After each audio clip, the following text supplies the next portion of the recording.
Just curious, why do people drive 80 miles an hour in a 55 mile an hour zone? And it isn't just sometimes. It's the same people that you see all the time. Think about that for a second. Why? Dr. John Avila here of Custom Chiro Solutions, and today I want to talk to you about people who drive 80 in a 55. And I really believe the reason why they do that is because they think they won't get caught. And they've done it for so long it doesn't matter. And because of all the things that you've done before, you don't care because cop didn't see it, I didn't do it. Now, I get that. I totally understand. But you know what though? Over time, we found that things change, kind of like rules, like maybe a seatbelt rule or kids not riding in the back of a pickup truck. Now, 25 years ago, no big deal. Today, you may not get to Walmart before you actually end up with someone flashing their blue lights behind your car, if that's going on in your car. Anyway, so today I want to talk to you about number 6, and this is our top 10 things that chiropractors do that they've been given bad compliance advice. And today's number 6, the biggest mistakes they make out of 10. And today is the way doctors feel about being non-par with Medicare. See, I run into doctors all the time like, oh, I'm non-par because I'll never get audited. They don't audit me. They've never audited me before. It's never going to happen. So I just do whatever I want to do and it doesn't matter. I go, okay, so let's talk about this.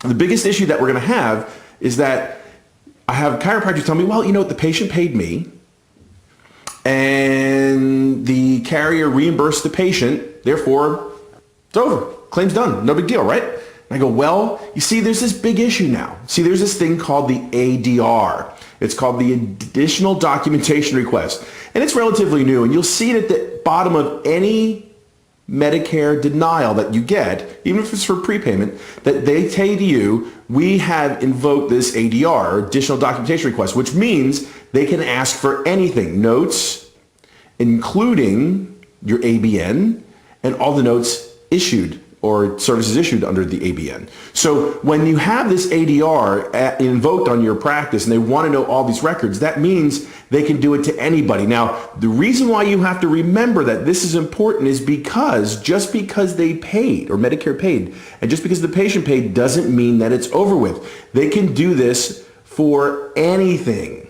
Okay, anything that they paid for, whether you're a chiro, MD, PT, they can do this for anybody. This is nationwide. And it goes beyond any just one service. So let me give you a great example. The first thing we got to realize is that claims, once they're paid, have a shelf life. Yeah, a shelf life. Meaning that just because the claim is paid doesn't mean it gets retired or put away. In fact, it has a shelf life, and if you want to write this down, it's 7 years from the date, not the date of service, the date in which you cash the check and you've been paid. 7 years.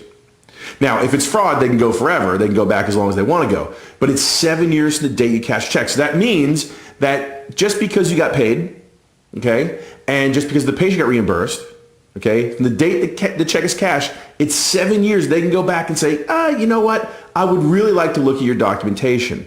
And just because you're non-par doesn't mean that you don't have to answer them because you actually do. Okay, so remember, claims have a shelf life. Just because you're non-par doesn't mean that Medicare can't ask you for records. I've had this happen to numerous clients who are non-par, and they end up with a denial. Now, I'll give you a personal story. That happened to me. That's how I figured out all this Medicare stuff. I had a patient come to me and say, hey, Dr. John, I got this letter that said that I'm supposed to get a check back from you because apparently the services you gave me were not medically necessary. And that's the first time I ever seen that. And I would start out the program as non-par.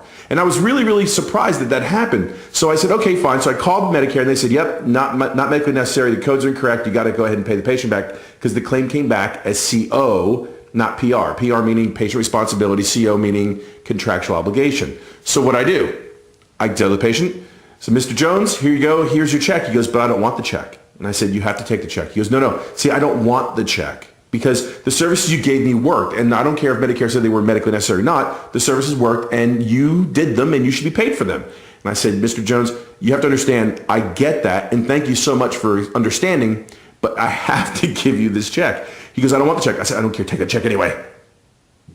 Are you sure? Yes, take the check. I don't care if you take the check and cash it and come back and give me the money as in a birthday gift. I don't care. All I want to make sure that you do is cash the check to make sure that I have proof that I gave you your money back because I did not do what was required according to Medicare. He said, okay, fine. He went, cashed a check, and then brought me a gift and said, thank you very much. Now, this is exactly what happened to me personally. And I had this happen to many, many, many different clients over time. So non-par doesn't really matter that you're in network or out of network like it would be for, major med. This is par or non-par. And the rules are exactly the same. Yes, you can collect cash up front. That's one rule that's different. Yes, you may get paid a little bit more from the patient. That may be a little different, but the documentation rules and the rules requiring you to respond to any denial are still the same.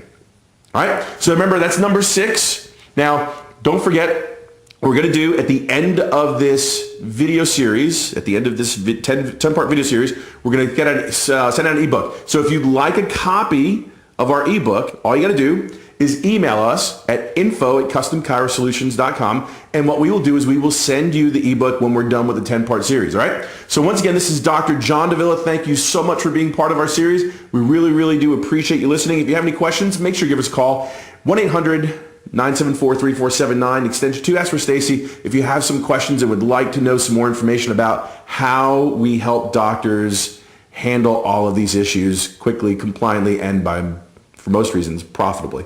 So once again, Dr. John Davila, we hope to talk to you soon. Take care and have a great day.